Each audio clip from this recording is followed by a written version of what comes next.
తోటి కొలీగ్స్ రాజీవ్ కనకాల వీళ్ళు వీళ్ళు మరి వీళ్ళు కూడా టీవీ నుంచే స్టార్ట్ అయ్యారు కదా, వాళ్ళు మరి ఒక ఎంత కొంత పొజిషన్లో ఉన్నారు సినిమా పరంగా. ఆ లోటు ఎప్పుడైనా అనిపిస్తుంటుందా, బాధ అనిపిస్తుంటుందా? మనం ఎందుకు కాలేకపోయాం, వాళ్ళు ఎందుకు అయ్యారు? అది ఎప్పుడు లేదు. మనం ఎందుకు కాలేకపోయాం అనేది ఏం లేదు కదా.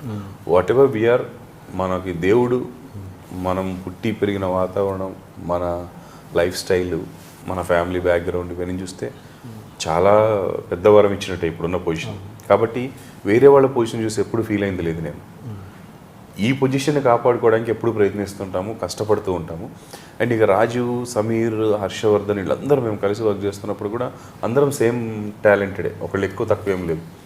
కానీ ఒక్కొక్కటి స్టైల్ ఒక్కొక్కటి ఉంటుంది లైఫ్లో. నలుగురితో కలిసిపోయే వ్యక్తులు ఉంటారు కొంతమంది. ఇప్పుడు జనరల్గా అది సినిమా ఇండస్ట్రీ అవ్వచ్చు, సాఫ్ట్వేర్ అవ్వచ్చు, ఇంకోటి అవ్వచ్చు, సాయంత్రం అవగానే ఫ్రెండ్స్తో కూర్చోవడం, వాళ్ళతో కాస్త టైం స్పెండ్ చేయడం, ఇలా ర్యాపో పెంచుకోవడం, దాని ద్వారా ఆఫర్స్ రావడము పోవడం కూడా జరుగుతుంటాయి. ఈ విషయంలో నేను కొంచెం పూర్. నాకు ఫస్ట్ నుంచి కూడా వర్క్ అయిపోయిందంటే ఇంటికి వెళ్ళిపోవడమే, ఇంకా వేరే ప్లేస్ లేదు. ఫ్రెండ్స్ని కలవడము, ఫ్రెండ్స్తో కూర్చోవడం చాలా రేర్ అనమాట. ఇంకా వాళ్ళు ఫంక్షన్ ఉంది పిలిచి అయినా కూడా అవాయిడ్ చేస్తుంటే ఎందుకో ఏం వెళ్తాంలే అని. ఎందుకంటే నాకు మొదటి నుంచి కూడా డ్రింక్ హ్యాబిట్ కానీ స్మోక్ కానీ లేవు. అంటే ఇవి ఉండబట్టే కలుస్తారని కూడా నేను అనట్లేదు. ఎక్కువ పెళ్ళైన తర్వాత ఈ ఫ్రెండ్స్తో స్పెండ్ చేయడం టైం ఎక్కువ అలవాట్లేదు అనమాట. ఇంటికి వెళ్ళిపోతే హ్యాపీగా ఉంటాం, పడుకుంటాం, తింటాం. ఇంటికి వెళ్తే చాలా హ్యాపీ అనిపిస్తుంది. నేను ప్యారిస్ వెళ్ళినా లేదా అమెరికా వెళ్ళినా కూడా ఇక్కడ ఇంట్లోకి వచ్చిన తర్వాత ఉన్నంత మనశ్శాంతి ఎక్కడ ఉండదు అసలు. ఏంటో అట్లా అలవాటు అయిపోయింది. సో దాని ద్వారా ఎక్కువ ఈవినింగ్స్ ఇది ఉండదు, పరిచయాలు ర్యాపోలు ఉండవు. ఇప్పుడు నాకు జూనియర్ ఎన్టీఆర్ గారు నాకు పరిచయమే, బాగా మాట్లాడతాము. అండ్ రాజమౌళి గారు మేము షటిల్ ఆడేవాళ్ళము, చాలా నన్ను లైక్ చేస్తాడు. రాజమౌళి గారు నన్ను దగ్గరుండి తీసుకెళ్ళి రాఘవేంద్రరావు గారికి పరిచయం చేశాడు. మంచి యాక్టర్ అండి, వేషం ఇవ్వండి. అలాంటి వ్యక్తి దగ్గర నాకు వేషమే పడలేదు.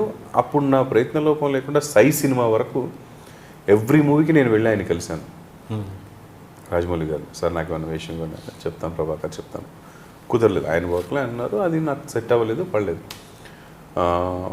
క్రికెట్ మ్యాచ్లు ఆడేవాళ్ళు, నేను ఒక 2-3 సార్లు వెళ్ళిన తర్వాత నేను అంత ర్యాపోగా, అంత లైవ్లీగా, అంటే కొంచెం కొన్ని పట్టించుకోకుండా నవ్వుతూనే ఉండాలి, అట్లా నేను ఉండలేను కాబట్టి దూరం ఉన్నాను. వాళ్ళ తప్పేం లేదు, నా తప్పే అది కూడా. నేను కొంచెం కలిసిపోలేను బ్రదర్. మీరు ఇప్పుడు మాట్లాడుతున్నట్లే తేడా ఉందనుకో అడిగేస్తాను డైరెక్ట్గా. అది దూరం పెడుతుంది. బట్ నాకు సాటిస్ఫైగా, నేను సాటిస్ఫైడ్. నేను మీతో ఏం గొడవ పడను, బట్ చెప్పేస్తాను, మీరు తప్పు కనుకుంటే సారీ చెప్తాను. కానీ అది ఏమవుతుందంటే ఈ కలెక్టివ్గా తిరిగే దాంట్లో చాలా తేడా కొడుతుంటుంది. అలా కొంత దూరంగా ఉన్నాను. బట్ ఇలాంటి మనుషుల్ని లైక్ చేసే వాళ్ళు కూడా చాలామంది ఉన్నారు.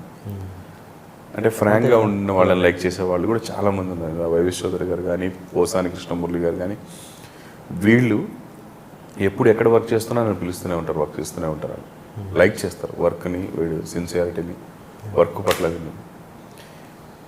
కొంతమంది మాటలతోటి ఇంప్రెస్ చేయగలుగుతారు, కొంతమంది వర్క్తో ఇంప్రెస్ చేయగలుగుతారు.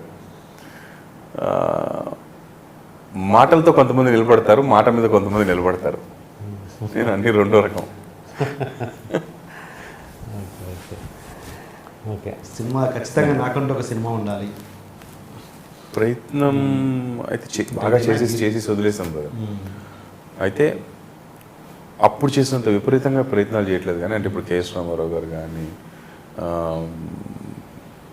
పెద్ద పెద్ద ప్రొడ్యూసర్స్ కానీ, పెద్ద పెద్ద డైరెక్టర్స్ అందరినీ కూడా నేను వెళ్ళి అడగడం జరిగింది. వాళ్ళందరూ మంచి రెస్పెక్ట్ చేస్తారు, బాగా మాట్లాడతారు. చాలా అసలు ఒక రేంజ్లోనే చూస్తారు. అసలు చిన్నోడు అన్నట్టు కూడా చూడరు, మంచిగా చూస్తారు, చాలా రెస్పెక్ట్ ఇస్తారు.